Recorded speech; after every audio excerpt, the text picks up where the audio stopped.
आता आपल्या आवडत्या मालिकेचे संपूर्ण भाग मालिका प्रसारित झाल्यानंतर लगेचच पाहू शकता फक्त सन नेक्स्ट वर. भारतातील प्रेक्षकांसाठी मोफत सेवा. वर्ष झाल्यासारखं वाटतंय. ते काही नाही, तू काहीही कर पण आम्हाला इथं बाहेर काढ. निघ इथं, ताबडतोब निघ. हे बघा साहेब, तुम्ही अजिबात काळजी करू नका. हा तुमचा रॉकी असताना तुम्हाला अजिबात घाबरण्याचं कारण नाहीये. मी स्वतः तुम्हाला बाहेर काढेन, हा माझा शब्द आहे. बाहेर पडला पाहिजे. मैत्रीची भविष्यवाणी खरी नाही ठरली पाहिजे.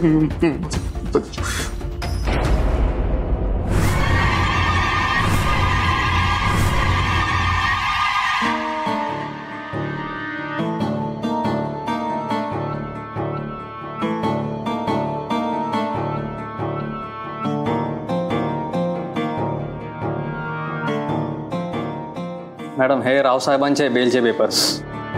कोर्टाने जामीन मंजूर केलाय.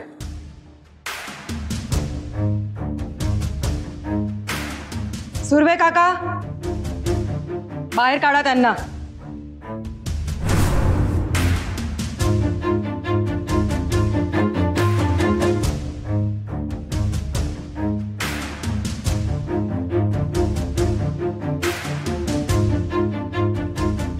तुम्हाला बेल मिळाली. थँक्यू. पण याचा अर्थ तुमची पूर्णपणे सुटका झाली असं नाही होत. आम्हाला कल्पना आहे. हे शहर सोडून तुम्ही बाहेर जाऊ शकत नाही. बर. आणि हो, दर आठवड्याला तुम्हाला इथे येऊन हजेरी लावायची. ठीक आहे. मॅडम, मला तुम्हाला हे सांगायचं होतं की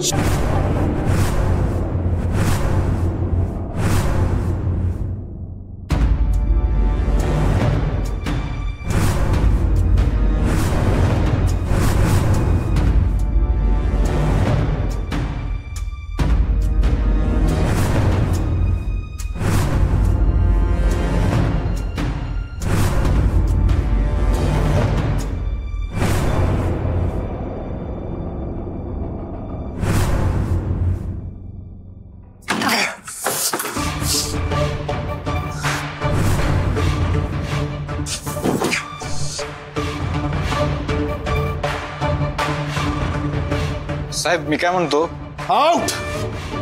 आय सेड गेट आउट.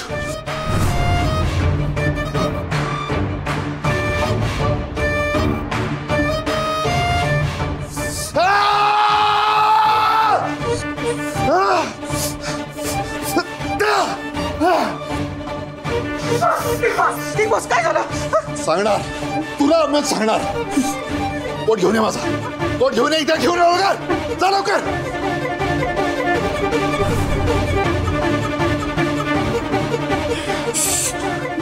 बस ठीक आहे, ठीक आहे, ठीक आहे. बस काय करताय?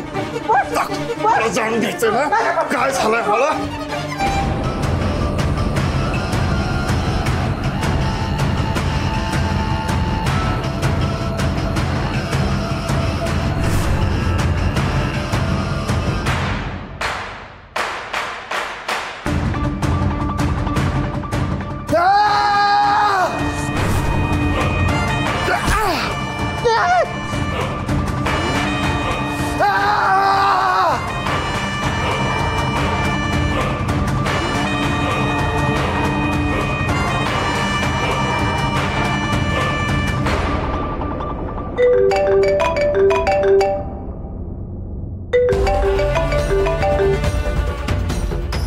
बोला रावसाहेब.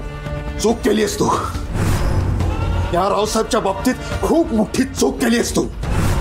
तुझ्यामुळे आज पहिल्यांदा रावसाहेबला कोणीतरी मारलंय आणि तुझ्याचमुळे या रावसाहेबचं रक्त सांडलंय. बाय द वे, तुला आज आमची पावर कळली असेलच. तू आम्हाला पोलीस स्टेशन पर्यंत घेऊन गेलीस तरी आम्ही आमची सुटका कधीही करू शकतो. तुला आत्ता आम्ही पोलीस कोठडीमध्ये अपेक्षित असताना आत्ता या क्षणी आम्ही आमच्या घरात आहोत. झालंय बोलून का अजून काही बोलायचंय? नाही, तुमचं बोलून झालं असेल तर मी बोलते. बोल. आम्ही सुटल्याचं दुःख तुला झालं असेल ना तर बिनधास्त बोल. आम्ही सगळ्या तुझ्या भावना ऐकून घ्यायला तयार आहोत. बोल. समोरच्या माणसाच्या भावना समजून घेणं ही तुमच्या आवाक्या पलीकडची गोष्ट आहे. त्यामुळे त्याबद्दल आपण नकोच बोलूया. मी काय बोलते हे समजून घेतलं ना तरी खूप आहे. कसं ना रावसाहेब, तुम्हाला कोणी नडूच शकत नाही, तुमच्या विरोधात कोणी जाऊच शकत नाही, तुम्हाला लॉकअपचं दर्शन कोणी घडवू शकत नाही, पोलीस तुमच्यावर हात कधीच उचलू शकत नाही, हा तुमचा भ्रम होता. आणि हाच तुमचा भ्रम तोडण्यासाठी मी तुम्हाला लॉकअपचं दर्शन घडवून आणलं. आणि हो, तिथून पुढे तुम्हाला जेलमध्ये पाठवणं आणि त्या गुन्ह्यामध्ये तुम्हाला फासावर लटकवणं हे माझ्यासाठी अजूनही अवघड नाहीये. हे असं बोलून तू आम्हाला घाबरवतेस काय? नाही, मी फक्त वस्तुस्थिती सांगते. आणि मलाही हा खेळ काही इतक्यात संपवायचा नाहीये. तुम्ही घरी आहात आणि म्हणून अशा डरकाळ्या फोडताय, तरी हे विसरू नका की तुम्ही अजून बेलवर आहात. त्यामुळे तुमची बेल आणि जेल यामध्ये आजही तृप्तीची केस आहे. आणि त्या केसच्या मागे मी उभी आहे.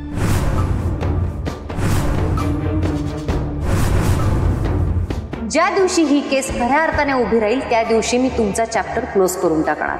ठीक आहे, तुझं हे चॅलेंज आता स्वीकारायला मी सुद्धा तयार आहे. सावध राहा, तुमच्या बाबतीत मैत्रेयी वाघीण आहे, पिसाळलेली वाघीण, आणि कधी तुमच्या नरडीचा घोट घेईल तुम्हाला कळणारही नाही. आम्ही सुद्धा नावाचे रावसाहेब आहोत.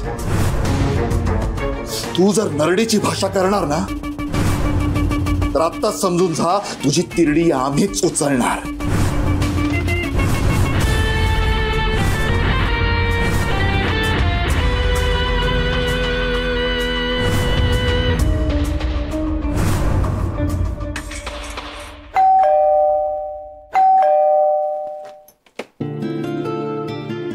साहेब, तुम्ही या ना, या बसा, मी तुमच्यासाठी पाणी घेऊन येते.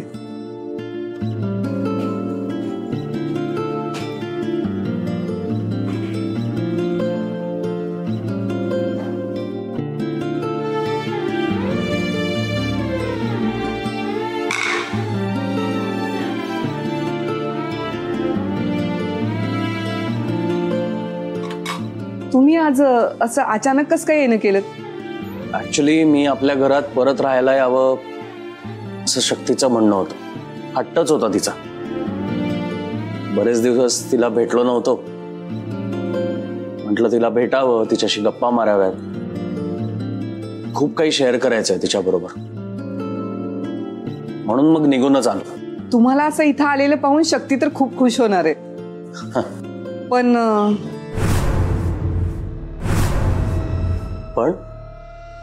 पण काय? मला ताई साहेबांचं टेन्शन आलंय.